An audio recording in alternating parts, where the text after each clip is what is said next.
ನಾನು ಫೋನ್ ಮಾಡಿದೆ ಇತ್ತೀಚೆಗೆ ತಮಗೆ. ಹೌದೌದೌದು. ಪ್ರತಿಯೊಬ್ಬ ಮನುಷ್ಯನಿಗೂ ಹಾ ಭಾಷೆ ಹೇಗೋ ಹಾಗೆ ಹಾ ಕಾಲ ಕೂಡ ಇರುತ್ತೆ. ಹಾ ಭಾಷೆಗೆ ಸಂಗೀತಕ್ಕೆ ಅಳತೆಗೋಲಿರುತ್ತೆ, ಹಾ ಕಾಲಕ್ಕೂ ಅಳತೆಗೋಲಿರುತ್ತೆ. ಹಾ ಆದ್ರೆ ಅಳತೆಗೋಲು ಮಾನವ ಮಾಡ್ಕೊಂಡಿದ್ದು. ಕಾಲ ಹಾ ಹಾ ಯಾರು ಅಳತೆ ಮಾಡಿದ್ರು ಮಾಡದೇ ಇದ್ರು ಕಾಲ ಇದ್ದ ಜಾಗದಲ್ಲೇ ಇರುತ್ತೆ. ನಾವು ಚಲಿಸ್ತಾ ಹಾ ಇರ್ತೀವಿ. ನಮ್ಮ ಹಾ ಚಲನೆಯಿಂದ ಹಾ ಕಾಲಕ್ಕೆ ಚಲನೆ ಬರುತ್ತೆ. ಕಾಲ ಹಾ ಇದ್ದ ಹಾ ಜಾಗದಲ್ಲೇ ಇರುತ್ತೆ, ಸೂರ್ಯನ ತರ. ಹಾ ಕಾಲ ಚಲನೆ ಇಲ್ಲದ್ದು, ಬಣ್ಣವಿಲ್ಲದ್ದು, ರೂಪವಿಲ್ಲದ್ದು, ವೇಗವಿಲ್ಲದ್ದು, ಭಾರವಿಲ್ಲದ್ದು, ಹುಟ್ಟಿಲ್ಲದ್ದು, ಸಾವಿಲ್ಲದ್ದು. ಹಾ ಹಾ ಹಾ ಆದ್ರೆ ಹಾ ನಮ್ಮ ಚಲನೆಗನುಸಾರ ನಮ್ಮ ಹಾ ಜೀವನದಲ್ಲಿ 120 ವರ್ಷ ನಾವು ಬದುಕ್ತೀವಿ ಮನುಷ್ಯ. ಹಾ ಅದರಲ್ಲಿ ಹಾ ಹಾ ನಾವು ಮಾಡಿರೋ ತಪ್ಪುಗಳಿಗೋಸ್ಕರ, ಓವರ್ ಹಾ ಯೂಸ್ಗೋಸ್ಕರ ನಾವು ಬೇಗ ಕೂಡ ಸಾಯ್ತೀವಿ. ಹಾ ಹಾ ಹಾ ಹಾ ಆದ್ರೆ ಸರಿ. ನಾವು ಹಾ ತಪ್ಪುಗಳನ್ನ ಕಡಿಮೆ ಮಾಡಿ ಹಾ ಕೊಂಡು ಹೋದ್ರೆ 120ಕ್ಕಿಂತ ಜಾಸ್ತಿನೂ ಬದುಕ್ತೀವಿ. ಸರಿ ಸರಿ. ಹೌದು ಇವಾಗ ಹೌದು ಹೌದು ನಮ್ಮ ನಿಜ. ಉಸಿರಿನ ಮೇಲೆ ಆಯುಷ್ ಹಾ ನಿರ್ಧಾರ ಆಗುತ್ತೆ. ಹಾ ಹಾ ಹಾ ಹಾ ಒಂದು ನಿಮಿಷಕ್ಕೆ 4 ಉಸಿರಾಟ ಮಾಡಿದ್ರೆ 120 ವರ್ಷ ಬದುಕ್ತೀವಿ. ಹಬ್ಬಬ್ಬ. ಹಾ ಓಡಿ ಒಂದು ಕಡೆ ಕೂತ್ಕೊಂಡು 1 ನಿಮಿಷಕ್ಕೆ 8 ಉಸಿರಾಟ ಆಡಿದ್ರೆ ಹಾ ಹಾ ಹಾ 60 ವರ್ಷ ಬದುಕ್ತೀವಿ. ಹಾ ಹಾ ಹಾ 1 ನಿಮಿಷಕ್ಕೆ 2 ಉಸಿರಾಟ ಆಡಿದ್ರೆ 240 ವರ್ಷ ಬದುಕ್ತೀವಿ. ಹಾ ಹಾ ಹಾ ಬಟ್ ಹಾ ಈ ಕಾಲಮಾನದ ಅಳತೆಯಲ್ಲಿ ಹಾ ಏರಿಳಿತಗಳು ಬಂದೇ ಬರುತ್ತೆ, ಹಗಲು ಹಾ ರಾತ್ರಿಗಳ ಹಾ ತರ.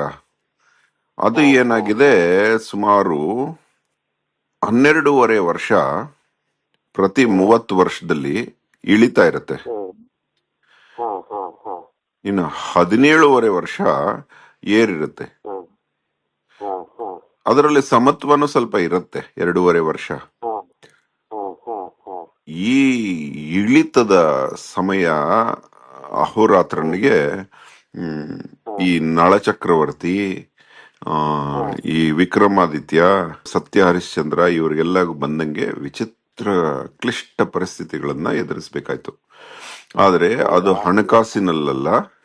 ಯಾಕಂದ್ರೆ ಹಾ ಇವನು ಯಾವತ್ತೂ ಹಣಕಾಸಿನ ವ್ಯವಹಾರ ಮಾಡೋದೇ ಇಲ್ಲ. ಎಲ್ಲರಿಗೂ ಹೌದು ಸಾಲ ಹೌದು ಮಾಡಬಾರ್ದು ಅಂತ ಹೇಳ್ಕೊಟ್ಟವನು. ಹೌದು ಹಾಗಾಗಿ ಹೌದು ಹೌದು. ಇವನಿಗೆ ಅನೇಕ ಮೂಲಗಳು ಬೇರೆ ಬೇರೆ ರೀತಿಗಳಿಂದ ಕ್ಲಿಷ್ಟ ಹಾ ಪರಿಸ್ಥಿತಿಗಳು ಎದುರಾದವು. ನೀವು ಜೀವನದಲ್ಲಿ ಪೂರ್ಣಾಯು ಹಾ ಇದ್ದೀರಿ, ಹಾ ಹಾಗಾಗಿ ನಿಮಗೆ ಇಂಥವೆಲ್ಲ ಎದುರಾಗಿದೆ ಜೀವನದಲ್ಲಿ. ಹೌದು ಹೌದು ನಿಮಗ್ ಗೊತ್ತು, ಹೌದು ಇವರು ಹೌದು. ಕುವೆಂಪು ಅವರ ಗುರುಗಳು ಹಾ ಹಾ ವೆಂಕಣ್ಣಯ್ಯ ಅಂತ ಇದ್ರು. ಹೌದು ಹೌದು ಹೌದು ಹೌದು. ಅವರು ಮಾಡಿ ಮೇಲೆ ಮೀಟಿಂಗ್ ಮಾಡುವಾಗ, ಕನ್ನಡದ ಸಮ್ಮೇಳನ ಮಾಡುವಾಗ ಕೆಳಗಡೆ ಮಗು ಹೌದು ಹೌದು ಸತ್ತೋಗುತ್ತೆ. ಹೌದು ಹೌದು ಹೌದು ಹೌದು ಹೌದು. ಹಾಗೆ ಕಷ್ಟಗಳು ಯಾವ ರೀತಿ ಬರುತ್ತೆ ಅಂತ ಗೊತ್ತಿಲ್ಲ. ಹಾ ಎಮೋಷನ್ಸ್ ಹಾ ಅಲ್ಲಿ ಬರ್ಬೋದು, ಫೈನಾನ್ಸ್ ಅಲ್ಲಿ ಹೌದು ಬರ್ಬೋದು, ಹೌದು. ಹಣಕಾಸಿನಲ್ಲಿ, ಹಾ ಮತ್ತೆ ಶಾರೀರಿಕವಾಗಿ ಬರ್ಬೋದು, ಆರೋಗ್ಯದಲ್ಲಿ ಬರ್ಬೋದು, ಮಾನಸಿಕವಾಗಿ ಹಾ ಬರ್ಬೋದು. ಹಾ ಹೀಗೆ ಹಾ ಇದನ್ನ ಒಬ್ಬ ಜ್ಯೋತಿಷಿಯಾಗಿ ತಿಳಿದು ಕೂಡ ಹಾ ಫೇಸ್ ಮಾಡ್ಬೇಕಾಗಿ ಹಾ ಬರುತ್ತೆ. ಹಾ ಹಾ ಅಂತ ಹಾ ಹಾ ಹಾ. ಪರಿಸ್ಥಿತಿಗಳಲ್ಲಿ ನಿಮ್ಮ ಫೋನ್ ಅಟೆಂಡ್ ಮಾಡಕ್ ಆಗ್ಲಿಲ್ಲ. ಇರ್ಲಿ ಪರವಾಗಿಲ್ಲ. ಆ, ಇವಾಗ ನಿಮ್ಮ ಪರಿಸ್ಥಿತಿ ಎಲ್ಲ ಸುಧಾರಣೆ ಆಗಿದ್ಯಾ ಹೌದು ಇವಾಗ ಹೌದು ಪರವಾಗಿಲ್ಲ? ಹೌದು ಹೌದು ಹೌದು. ಹಾ ಅಂದ್ರೆ ಹಾ ಆ ಒಂದು ಸೇತುವೆನ ದಾಟಿ ಬಂದಾಯ್ತು. ಆಯ್ತು. ಇವಾಗ ಭಗವಂತನಿಂದ ಏನು ಭಗವಂತನಿಂದ ಎಂತೂ ಕೂಡ ಕೇಳಬಾರ್ದು, ಅದನ್ನ ಮರ್ತು ಬಿಡ್ಬೇಕು, ಮರ್ತೇ ಬಿಡಿ. ಹ್ಮ್. ಪೂರ್ಣ ಪ್ರಮಾಣದಲ್ಲಿ ಅದು ಮರ್ತೇ ಬಿಡಿ. ನಾನು ಅಷ್ಟೇ, ಏನಾಯ್ತು ಏನು ಎಂತ ಏನು ಕೇಳಲ್ಲ. ಇಲ್ಲ, ಪರಿಸ್ಥಿತಿ ಜೀವನದಲ್ಲಿ ಅನೇಕ ಸರಿ. ಘಟನೆಗಳು ಬದುಕಬೇಕು ಹಾ ಅಂತ ಅನ್ಸುತ್ತೆ. ಇನ್ನು ಹಾ ಅನೇಕ ಹಾ ಹಾ. ಘಟನೆಗಳು ಬದುಕು ಬೇಡ ಅಂತ ಕೂಡ ಅನ್ಸುತ್ತೆ. ಅಯ್ಯೋ ಎರಡರಲ್ಲೂ ಪಾಪ. ಸಮತ್ವ ಕಾಪಾಡ್ಕೋಬೇಕಾಗತ್ತೆ. ಆ ಹೌದು ಅದೇ ಹೌದು ಹೌದು ಜೀವನ. ಮನುಷ್ಯನ ಪ್ರತಿಯೊಬ್ಬರಿಗೂ ಬರುತ್ತೆ ಈ ಹೌದು ಘಟನೆಗಳು, ಹೌದು ಹೌದು ಯಾರನ್ನೂ ಹೌದು ಬಿಟ್ಟದ್ದಲ್ಲ. ಹೌದು ಹೌದು. ಹ್ಮ್.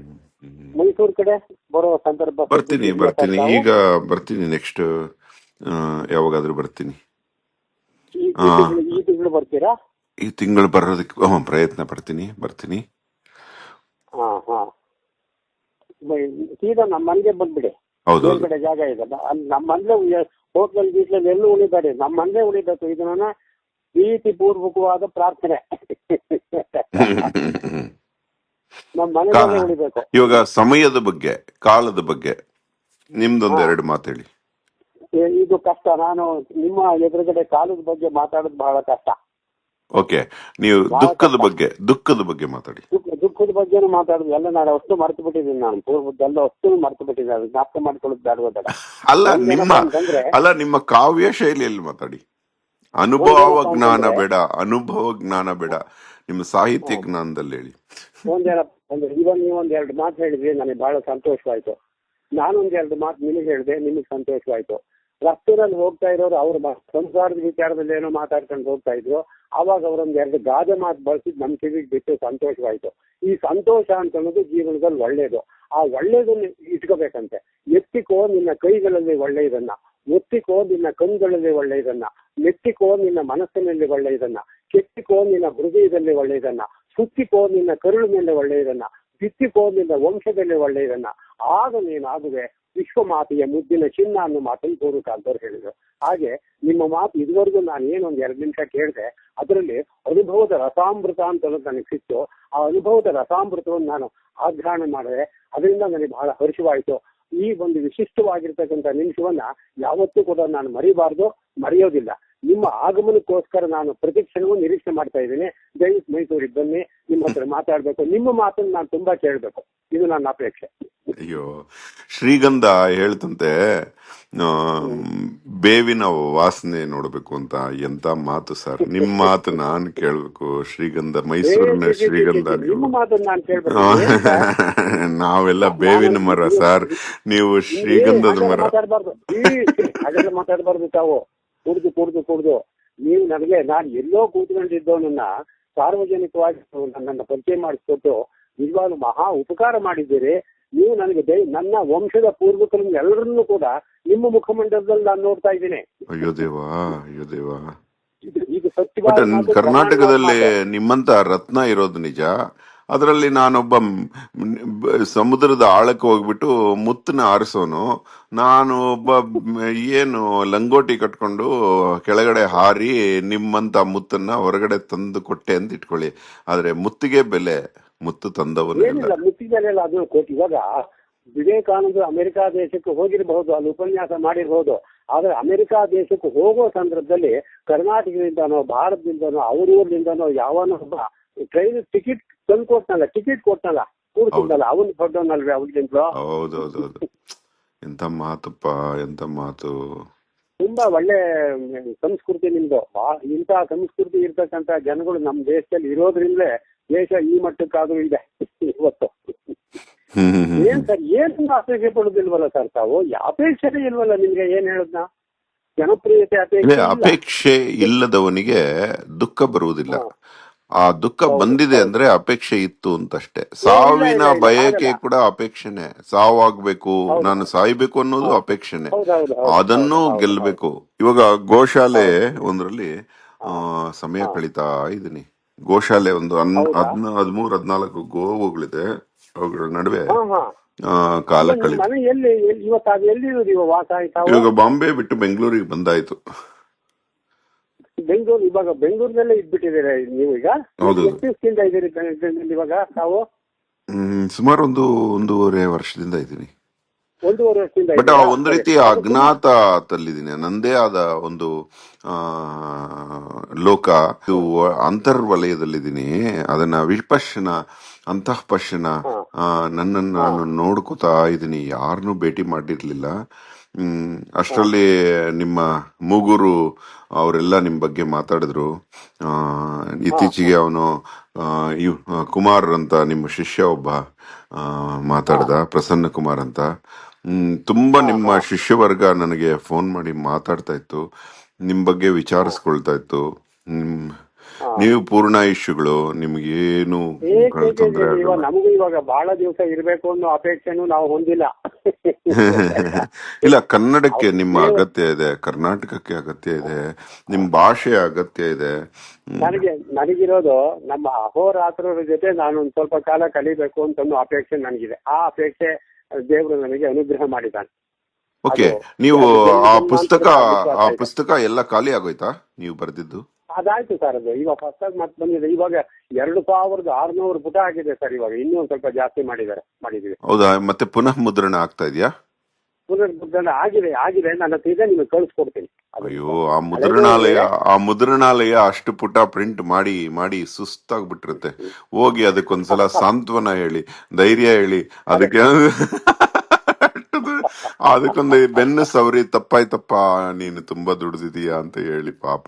ಎಷ್ಟು ಪೇಜ್ ಪ್ರಿಂಟ್ ಮಾಡಿ ಮಾಡಿ ನೋಡಿ, ಮಾಡಿ. ನೀವು ಮುತ್ತಿನ ಬಗ್ಗೆ ಹೇಳಿದ್ರಿ. ಮುತ್ತಿನ ಬಗ್ಗೆ ಕಾಲಾಂತರದ ಮುತ್ತು ಅನ್ನೋ ಅಭಿಪ್ರಾಯದಲ್ಲಿ ಬಹಳ ಚೆನ್ನಾಗಿದೆ. ನೀರಾಗೆ ಹುಟ್ಟಿತ್ತ ಮುತ್ತು ನೀರ್ನಲ್ಲಿ ಹುಟ್ಟುತ್ತೆ. ನೀರಾಗೆ ಹುಟ್ಟಿತ್ತ, ನೀರಾಗೆ ಬೆಳೆದಿತ್ತ, ನೂರಾರು ಬೆಳೆಗೆ ಬಾಳಿತ್ತ, ನೂರಾರು ಬೆಳೆಗೆ ಬಾಳಿತ್ತ ಆ ಮುದ್ದು ನೀರಾಗೆ ಇಟ್ಟರೆ ನೆನೆಲಿಲ್ಲ ಅಂತ ಅನ್ನೋ ಮಾತನ್ನು ಹೇಳ್ತಾರೆ. ಹೌದೌದು, ಅದು ನೆಲೆಯಲ್ಲ. ಅದು ಗೊತ್ತಾ ನಿಮ್ಗೆ? ಮುತ್ತಿನ ಮೇಲೆ ಒಂದು ಹನಿ ನೀರ್ ಹಾಕಿದ್ರು ಅದು ಹಂಗೇ ಹೊರಟೋಗುತ್ತೆ. ಒಂದು ಹಾಗೆ ನೀವು ಸಮಾಜದಲ್ಲೇ ಹುಟ್ಟಿ, ಸಮಾಜದಲ್ಲೇ ಬೆಳೆದು, ಸಮಾಜದಲ್ಲೇ ಇದ್ದು, ಸಮಾಜನ ಅಂಟಿಸ್ಕೊಂಡಿಲ್ವಲ್ಲ, ಅದು ಬಹಳ ದೊಡ್ಡದು. ಅದೇ ಮುತ್ತಿನ ಮಣಿ. ಹೌದು. ಇಂಥ ಮಾತು. ನೀವು ನಿಮ್ಮ ಹತ್ರ ಯುದ್ಧ ಮಾಡಿದ್ರೆ ನಾವೇ ಸೋಲ್ತೀವಿ. ನಿಮ್ಮ ಹತ್ರ ಸೋಲುದಲ್ಲ, ನಾನು ಸೋತಿರೋದ್ರಿಂದ ನಿಮ್ಮ ಹತ್ರ ಮಾತಾಡ್ಬೇಕಾಗಿರೋದು. ಅಯ್ಯೋ ದೇವ, ನಿಮ್ ಕಾಲ್ ಬಿಟ್ಬಿಡ್ತೀನಪ್ಪ. ನಿಮಗೆ ಪೂರ್ತಿ ಮನ್ಸೋದ್ಬಿಟ್ಟಿದ್ದೀನಿ ನಾನು.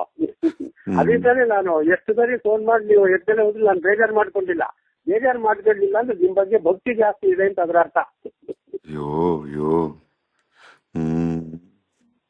ನಿಮ್ ಕರ್ನಾಟಕದ ಜನ ಇನ್ಕ್ಲೂಡಿಂಗ್ ಅಹೋರಾತ್ರ ನನ್ನನ್ನು ಸೇರಿ ನಿಮ್ಮ ಈ ಪದಗಳನ್ನು ಕೇಳಬೇಕು ಅನ್ನೋ ಅಭಿಲಾಷೆ ನಂದು. ದಯವಿಟ್ಟು ಇನ್ನೊಂದು ಒಳ್ಳೆ ಪದ, ಉದ್ದವಾದದ್ದು, ಸತತ ಕೇಳ್ತಾನೆ ಇರ್ಬೇಕು ಅನ್ನೋದು, ಎಲ್ಲಿ ಕೇಳಿಸ್ಕೊಳ್ಳಿಲ್ವೋ ಅಂತ ಫೀಲ್ ಆಗೋದು ಒಂದು ಹೇಳಿ. ಒಂದು ಬಹಳ ಚೆನ್ನಾಗಿ ನಮ್ಮ ಪುರಂದರದಾಸ್ ಒಂದ್ ಮಾತು ಹೇಳ್ತಾರೆ, ಎಲ್ಲಾ ಕಾಲದಲ್ಲೂ ಹೀಗೆ ಇತ್ತು ಪ್ರಪಂಚ. ಇದಕ್ಕಿಂತ ಜಾಸ್ತಿನೂ ಇರ್ಲಿಲ್ಲ, ಇದಕ್ಕಿಂತ ಕಮ್ಮಿನೂ ಇರ್ಲಿಲ್ಲ, ಒಂದೇ ತರ ಇದ್ಬಿಟ್ಟಿತ್ತು ಪ್ರಪಂಚ. ಅವತ್ತಿನ ಜನ ಹೇಗಿದ್ರು ಅಂದ್ರೆ, ಬಹಳ ಜನಗಳು ಒಳ್ಳೆಯವರು ಇದ್ರು, ಮಧ್ಯ ಕೆಲವರು ಒಳ್ಳೆಯವರು ಇದ್ರು, ಕೆಟ್ಟವರು ಇದ್ರು. ಬಹಳ ಜನಗಳು ಹೇಗಿದ್ರು ಅಂತ ಹೇಳ್ತಾರೆ, ಮುಳ್ಳಚ್ಚಿ ಮೇಲೆ 3 ಕೆರೆಯ ಕಟ್ಟಿ 2 ಬರಿಗೆರೆ ಒಂದು ನೀರೇ ಇಲ್ಲ. ನೀರಿಲ್ದ ಕೆರೆಗೆ ಬಂದ್ರು 3 ಕುಂಬಾರರು, ಇಬ್ರು ಗೈ ಒಬ್ಬನಿಗೆ ಕೈಯೇ ಇಲ್ಲ. ಕೈಯಿಲ್ದ ಕುಂಬಾರ ಮಾಡಿದ 3 ಮಡಕೆಯ 2 ಒಳಮಡಕೆ ಒಂದು ತಳವೇ ಇಲ್ಲ. ತಳವಿಲ್ದ ಮಡಕೆಗೆ ಹಾಕಿದ 3 ಅಕ್ಕಿಯ 2 ಚಟ್ಟಿ ಒಂದು ಬೈಲೇ ಇಲ್ಲ. ಬೈಲಿಲ್ದ ಅಕ್ಕಿಗೆ ಬಂದ್ರು 3 ನೆಂಟರು, ಇಬ್ರು ಕುಂತಿದ್ರು, ಒಬ್ಬ ಉಣಲೇ ಇಲ್ಲ. ಉಳಿದಿಲ್ದ ಒಬ್ಬನಿಗೆ ಕೊಟ್ಟರು 3 ನಾಣ್ಯವ, 2 ಸೀಸದ ನಾಣ್ಯ ಒಂದು ನಡಿಲೇ ಇಲ್ಲ. ನಡೆಲಿಲ್ದ ನಾಣ್ಯಕ್ಕೆ ತಂದ್ರು 3 ಎಮ್ಮೆಯ, 2 ಬೆಮ್ಮೆ ಒಂದು ಈಲೇ ಇಲ್ಲ. ಈಲಿಲ್ದ ಎಮ್ಮೆಗೆ ಹಾಕಿದ ಗದ್ದೆಯ 2 ಕಲ್ ಗದ್ದೆ ಒಂದು ಬಿತ್ತಲೇ ಇಲ್ಲ, ಒಂದು ಬಿತ್ತೇ ಇಲ್ಲ. ಇದರ ಅಂತರ ಅರ್ಥವನ್ನು ಹೇಳಿದವರಿಗೆ ಒಂದುಂಡ ಬೆಲ್ಲ. ಇದರ ಅಂತರ ಅರ್ಥವನ್ನು ಆ ಪುರಂದರ ವಿಠಲತ ಬಲ್ಲ ಅನ್ನೋ ಮಾತನ್ನು ಬಹಳ ಚೆನ್ನಾಗಿ ಹೇಳಿದ್ದಾರೆ. ಬಟ್ ಅದರ ಅಂತರಾತ್ಮ ನೀವು ಹೇಳ್ಕೊಟ್ರೆ ನಮ್ಗೆ ಸ್ವಲ್ಪ ಕರ್ನಾಟಕದ ಎಲ್ಲ ಜನತೆಗೂ ಖುಷಿ ಆಗುತ್ತೆ. ಒಂದ್ಸಲ ಹೇಳ್ಬಿಡಿ, ಅದು ದಯವಿಟ್ಟು ಹೇಳ್ಬಿಡಿ. ಅದನ್ನು ಹೇಳೋದು ಕಷ್ಟ ಅಲ್ಲ, ತಿಳಿಸ್ತೀರಿ ಅದೇನು ಪ್ರಯತ್ನ ಪಡಿ. ಹೌದಾ? ಇಲ್ಲ, ಈ ಆಡಿಯೋದಲ್ಲಿ ಜನಕ್ಕೆ ಗೊತ್ತಾಗ್ಲಿ, ದಯವಿಟ್ಟು ಹೇಳಿ. ಈ ಮಾತು ಹೇಳಿ ಅರ್ಥ ಹೇಳೋದು ಕಷ್ಟ ಅದಕ್ಕೆ ಈಗ ಈ ನಿಮಿಷ. ಹೌದಾ? ಓಕೆ, ನಿಮ್ಮದೇ ಆದ ಒಂದು ಬರಹ ಹೇಳಿ ಹೋಗ್ಲಿ. ಇನ್ನೊಂದು ಬರಹ ಹೇಳಿ ಹೋಗ್ಲಿ. ನಿಮ್ಮದೇ ಆದ ಬರಹ ಒಂದ್ ಹೇಳಿ.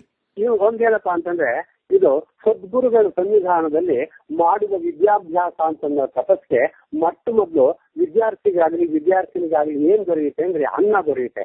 ಅನ್ನ ಅಂದ್ರೆ ಯಾವ ಅನ್ನ? ಈ ಅನ್ನ, ಸಾರು, ಹುಳಿ, ಉಪ್ಪಿನಕಾಯಿ ಈ ಅನ್ನ ಅಲ್ಲ. ಅನ್ನ ಅಂತಂದ್ರೆ ಜ್ಞಾನ ಅಂತನ್ನೋ ಅನ್ನ ದೊರೆಯುತ್ತೆ.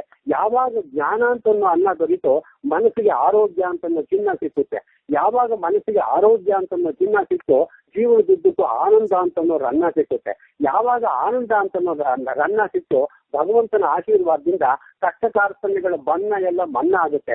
ಯಾವಾಗ ಕಷ್ಟ ಕಾರ್ಪಣ್ಯಗಳ ಬಣ್ಣ ಎಲ್ಲ ಮನ್ನಾ ಆಯ್ತೋ ಜೀವನ ಘನ್ನ ಮತ್ತು ಜನ್ನ ಆಗುತ್ತೆ. ಯಾವಾಗ ಜೀವನ ಘನ್ನ ಮತ್ತು ಚೆನ್ನ ಆಯ್ತೋ ನಾವು ನೋಡುವ ಆಟ, ನಾವು ಬೇಡುವ ಪಾಠ, ನಾವು ನೀಡುವ ಊಟ ಇವಷ್ಟು ಕೂಡ ಪಂಚಭಕ್ಷ ಪರಮಾನ್ನವಾಗುತ್ತೆ. ಆ ಪಂಚಭಕ್ಷ ಪರಮಾನ್ನವನ್ನು ಕೊಡ್ತಿರೋರು ಯಾರಪ್ಪ ಅಂದ್ರೆ ನಮ್ಮ ಅಹೋರಾತ್ರರು ಪ್ರತಿನಿತ್ಯನೂ ಕೊಡ್ತಾ ಇದ್ದಾರೆ ಅಂತ ನಾನು ಭಾವನೆ ಮಾಡ್ಕೊಂಡಿದ್ದೀನಿ. ಅಯ್ಯೋ ದೇವ, ನಿಮ್ಮ 2 ಚರಣ ಕಮಲಗಳಿಗೆ ಶಿರಸಾಷ್ಟಾಂಗ ನಮಸ್ಕಾರಗಳು. ಆಮೇಲೆ ಇನ್ನೊಂದು ಸುದ್ದಿ ನಿಮಗೆ ತಿಳಿಸ್ತಾ ಇದ್ದೀನಿ. ಮುಂದಿನ ತಿಂಗಳು 18ನೇ ತಾರೀಕು, ಮೇ 18ನೇ ತಾರೀಕು ತರೀಕೆರೆನಲ್ಲಿ ನಮ್ಮ ಮೊಮ್ಮಗನ ಉಪನಯನ ಇಟ್ಕೋಬೇಕು ಅಂತ ತೀರ್ಮಾನ ಮಾಡ್ಕೊಂಡಿದ್ದೀವಿ. ಹೌದಾ? ತರೀಕೆರೆನಲ್ಲಿ. ತರೀಕೆರೆ ಎಲ್ಲಿ ಬರುತ್ತೆ ಅಂತ ಅರಸೀಕೆರೆ, ಕಡೂರು, ಬೀರೂರು, ತರೀಕೆರೆ, ಭದ್ರಾವತಿ ಆ ರಸ್ತೆಯಲ್ಲಿ ಬರುತ್ತೆ. ಹೌದಾ? ಯಾಕೆ ತರೀಕೆರೆಯಲ್ಲಿ ಇಟ್ಕೊಂಡಿದ್ದೀರಿ? ಸರಿ, ನಮ್ ಸ್ಥಳನೇ ತರೀಕೆರೆ. ನಾನು ತರೀಕೆರೆ, ನನ್ ಮುಂಜೆ ಅದು ತರೀಕೆರೆನಲ್ಲಿ, ನಮ್ಮ ತಂದೆಯವ್ರ ಮುಂಜಿ ಆದ್ದು ತರೀಕೆರೆದಲ್ಲಿ, ನಮ್ಮ ಅಜ್ಜ ಅವ್ರ ಮುಂಜಿ ಆದ್ದು ತರೀಕೆರೆದಲ್ಲಿ, ಹಾಗೆ ನನ್ನ ಮಗನ ಮುಂಜಿ ಆದ್ದು ತರೀಕೆರೆನಲ್ಲಿ, ನನ್ನ ಮೊದಲೇ ಆದ್ದು ತರೀಕೆರೆನಲ್ಲಿ. ಹೀಗಾಗಿ ಎಲ್ಲ ತರೀಕೆರೆದಲ್ಲೇ ಮಾಡ್ಬೇಕು ಅಂತ ಅಪೇಕ್ಷೆ ಹೇಳಿದ್ವಿ. ಯಾಕೆ ತರೀಕೆರೆ ಅನ್ನೋ ಹೆಸರು ಬಂತು? ಸರಿ, ಅಲ್ಲಿ 4 ಕೆರೆಗಳಿವೆ ಅದು ತರೀಕೆರೆನಲ್ಲಿ. 4 ಒಂದು ಚಿಕ್ಕೆರೆ, ಇನ್ನೊಂದು ದೊಡ್ಡ ಕೆರೆ, ಇನ್ನೊಂದು ದಳವಾಯ ಕೆರೆ, ಇನ್ನೊಂದು ರಾಮನಾಯಕನ ಕೆರೆ ಅಂತ 4 ಕೆರೆಗಳಿವೆ. ಆ 4 ಕೆರೆಗಳು ಸುತ್ತಮುತ್ತ ಬರೀ ತರಿ ಜಮೀನಿದೆ. ತರಿ ಜಮೀನಲ್ಲಿ ಭತ್ತ ಬೆಳೆಯುತ್ತೆ. ತರಿ ಜಮೀನು ಇರೋದ್ರಿಂದ 4 ಕಡೆನೂ ಕೆರೆಗಳಿರೋದ್ರಿಂದ ಅದಕ್ಕೆ ತರೀಕೆರೆ ಅಂತ ಹೆಸರು ಬಂತು. ಯಪ್ಪ, ಯಾರಿಗೂ ಗೊತ್ತಿಲ್ಲ ಈ ವಿಚಾರ. ದೇವಾ, ಎಂತ ಮಧುರವಾದ ವಿಚಾರ. ಬರ್ತೀನಿ ತರೀಕೆರೆಗೆ. ಈಗ ಒಂದ್ ಪಕ್ಷಿ ತರೀಕೆರೆ ಬಂದ್ಬಿಟ್ಟು ತುಂಬಾ ಚೆನ್ನಾಗಿರುತ್ತೆ. ನೀವು ಬನ್ನಿ, ನಮ್ಮ ಊರು ನೋಡ್ದಂಗೆ ಆಗುತ್ತೆ, ನಮ್ಮ ಮನೆಯನ್ನು ನೋಡ್ದಂಗೆ ಆಗುತ್ತೆ, ನಮ್ಮ ತಮ್ಮ ಅವ್ರನ್ನ ನೋಡ್ಬೇಕು, ನೀವು ಅವ್ರನ್ನು ನೋಡ್ಬೇಕು, ಗೊತ್ತಾಯ್ತಾ? ತುಂಬಾ ಆತ್ಮೀಯವಾಗಿ ಕಾರ್ಯಕ್ರಮ ಇಟ್ಕೋಬೇಕು ಅಂತೆಲ್ಲ ಏರ್ಪಾಡಾಗಿದೆ. ತಾವು ಬರ್ಬೇಕು. ನೀವು ಇದ್ದ ಮನೆ ಇದೆಯಾ ಅಲ್ಲಿ? ನೀವು ಹುಟ್ಟಿದ ಮನೆ ಇದೆಯಾ ಅಲ್ಲಿ? ತರೀಕೆರೆದಲ್ಲಿ ಮನೆ ಇದೆ. ನಮ್ಮ ಪೂರ್ವಿಕರು, ನಮ್ಮ ತಂದೆ ಅದು ನಂಗೆ ಇಟ್ಕೊಂಡಿದ್ದೀರಾ? ಇನ್ನು ಯಾರಿದ್ದಾರೆ? ಹಾಗೆ ಇಟ್ಕೊಂಡು ನಮ್ಮ ತಮ್ಮ ಇದ್ದಾನೆ, ತಮ್ಮ ವ್ಯಕ್ತಿ ಇದಾರೆ ಅಲ್ಲಿ. ಓ, ಒಳ್ಳೇದಾಗ್ಲಿ. ದಯವಿಟ್ಟು ಬರ್ಬೇಕು, ಮೈಸೂರಿಗೂ ಬರ್ಬೇಕು. ಅದು ಮಾರನೇ ದಿವಸ ಸರಿ ಮೈಸೂರಿನಲ್ಲಿ ಒಂದು ಸರಿ ಸತ್ಯನಾರಾಯಣ ರಥ ಅಂತ ಮಾಡ್ಬಿಟ್ಟು ಇಲ್ಲೊಂದು 4 ಜನಕ್ಕೆ ಹಾಕ್ಬೇಕು ಅಂತ ಮಾಡ್ಕೊಂಡಿದೀವಿ. ಅಲ್ಲಿ ಶಾಂತಿ ಆಗ್ಬೇಕು ಅಂತ. ದಯವಿಟ್ಟು ಇಲ್ಲಿಗೂ ಬರ್ಬೇಕು. ಈ ಕಾಲದಲ್ಲಿ ಬಂಧು ಬಳಗನ ಕರೆಯೋದೇ ಕಷ್ಟ. ಅದ್ರಲ್ಲೂ ಅಣ್ಣ ತಮ್ಮಂದ್ರು ಅಕ್ಕ ತಂಗಿಯರ್ ಮನೆಗ್ ಬಂದ್ರೇನೆ ನೋಡೋದು ಕಷ್ಟ. ಹೋಟ್ಲಲ್ಲಿ ರೂಮ್ ಮಾಡ್ತಾರೆ ಅಂತದ್. ಇವನ್ ಯಾವನು ಅಹೋರಾತ್ರ ಇವನ್ನ ಬಂದು ನೀವು ಮನೆಯಲ್ಲಿ ಕೂತ್ಕೊಳ್ಳಿ ಅಂತಿರಲ್ಲ. ಅಯ್ಯೋ ದೇವ, ನೀವು ಬರ್ಬೇಕು. ತರೀಕೆರೆ ಬಂದ್ಬಿಟ್ರೆ ನಿಮ್ಗೆ ಬಹಳ ಆನಂದವಾಗುತ್ತೆ. ಬನ್ನಿ ತರೀಕೆರೆ. ಬರ್ತೀನಿ ದೇವ್ರು. ಸರಿಯಾದ ವ್ಯವಸ್ಥೆನ ನಿಮ್ಮ ಉಳಿಸೋದಕ್ಕೆ ಏರ್ಪಾಡು ಮಾಡುತ್ತೆ. ದಯಮಾಡಿ ತರೀಕೆರೆ ಬನ್ನಿ. ಓಕೆ ದೇವ್ರು. 17ನೇ ತಾರೀಕು ಕಾರ್ಯಕ್ರಮ, ನೀವು 17ನೇ ತಾರೀಕು ರಾತ್ರಿನೇ ಬಂದ್ಬಿಡಿ. ಓಕೆ ದೇವ್ರು. ನಮ್ಮ ಮನೆಯಲ್ಲಿ 2 ದಿನ ಇರಿ. ಓಕೆ ದೇವ್ರು. ಊಟಕ್ಕಾಗಲಿ, ತಿಂಡಿಗಾಗಲಿ, ಸ್ನಾನಕ್ಕಾಗಲಿ ಏನು ನಿಮ್ಮ ದಿನನಿತ್ಯದ ಪೂಜೆ ಪುನಸ್ಕಾರಗಳೇನಾದ್ರು ಅನುಷ್ಠಾನ ಇಟ್ಕೊಂಡಿದ್ರೆ ಅದಕ್ಕಾಗ್ಲಿ ನಮ್ಮ ತಮ್ಮನ ಪಕ್ಕದಲ್ಲೇ ನಮ್ಮನೆ ದೇವ್ರ ಗುಡಿನಲ್ಲೇ ನೀವು ಪೂಜೆ ಮಾಡ್ಬೋದು. ಏನ್ ತೊಂದರೆ ಇಲ್ಲ, ಮಾಡ್ಬೋದು. ಓಕೆ ದೇವ್ರು. ಥ್ಯಾಂಕ್ ಯು ದೇವ್ರು. ಧನ್ಯವಾದ. ತಾವು ಮೈಸೂರಿಗೆ ಯಾವ ಬರೋದು? ಮೈಸೂರಿಗೆ ಬಂದ್ರೆ ಇಲ್ಲ, ತರೀಕೆರೆಗೆ ಬರಕ್ ಪ್ರಯತ್ನ ಪಡ್ತೀನಿ. 17ನೇ ತಾರೀಕೆ ಬರ್ಬೇಕು ತಾವು. ಓಕೆ ದೇವ್ರು. ಆಮೇಲೆ ನಿಮ್ಗೆ ಫೋನ್ ನಾವು ಮಾಡಿದಾಗ ಯಾವ ಮಾಡ್ಬೋದು? ಫೋನ್ ಯಾವಾಗ ಬೇಕಾದ್ರೆ ಮಾಡಿ. ತಪ್ಪಾಯ್ತು ನಂದು, ಇಷ್ಟು ದಿವಸ ನಿಮ್ ಫೋನ್ ಎತ್ತಲಿಲ್ಲ. ಸಂದರ್ಭ ಸರಿ ಇರ್ಲಿಲ್ಲ ಪಾಪ, ಸಂದರ್ಭ ಸರಿ ಇರ್ಲಿಲ್ಲ, ಹಾಗಾಗಿದೆ. ಅದನ್ನ ನಾನೇನು ಬೇಜಾರು ಮಾಡ್ಕೊಳ್ಳಲ್ಲ. ಆಯ್ತು, ಇನ್ನೊಂದ್ಸರಿ ಮತ್ತೊಂದ್ಸರಿ ಮಾಡೋಣ. ಈ ರೇಷ್ಮೆ ಹುಳ ಗೂಡು ಸೇರುತ್ತಲ್ಲ, ಆ ರೇಷ್ಮೆ ಹುಳ ಗೂಡು ಸೇರುತ್ತಲ್ಲ, ಆ ರೀತಿ ಗೂಡು ಸೇರ್ಕೊಂಡ್ಬಿಟ್ಟಿದ್ದೆ ನಾನು.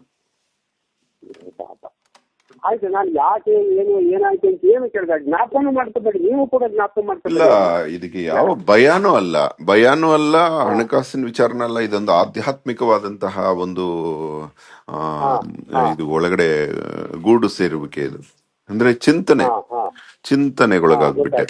ಅಂದ್ರೆ ನಿಮ್ಮ ಹಸ್ತಕ್ಕೆ ಒಪ್ಪಿಸಬೇಕು ಅಂತ ಅತ್ಯಂತ ಅಪರೂಪವಾದ ಒಂದ್ 2-3 ಪದಾರ್ಥಗಳು ಇಟ್ಕೊಂಡಿದ್ದೀನಿ ನಿಮ್ಮ ಹಸ್ತಕ್ಕೆ ಒಪ್ಸೋದಕ್ಕೆ. ಓಕೆ ನಾನು ಬರ್ತೀನಿ ದೇವ್ರು. Thank you. ಸದ್ಯದಲ್ಲೇ ಮೈಸೂರಿಗೆ ಬಂದ್ಬಿಡಿ. ನಮ್ಮಲ್ಲೇ ಉಳಿದ್ಬಿಡಿ ರಾತ್ರಿ. ಏನ್ ಇವತ್ತು 10 ಜನ ಬಂದ್ರೆ ಮೇಲ್ಗಡೆ ಜಾಗ ಇದೆ, ಏನ್ ಯೋಚನೆ ಮಾಡ್ಬೇಕಾಗಿಲ್ಲ. ಬರ್ತೀನಿ ದೇವ್ರು. ಬರೋಕ್ ಮುಂಚೆ ನನಗೊಂದು ತಿಳಿಸಿ ಫೋನ್. ಓಕೆ ದೇವ್ರು.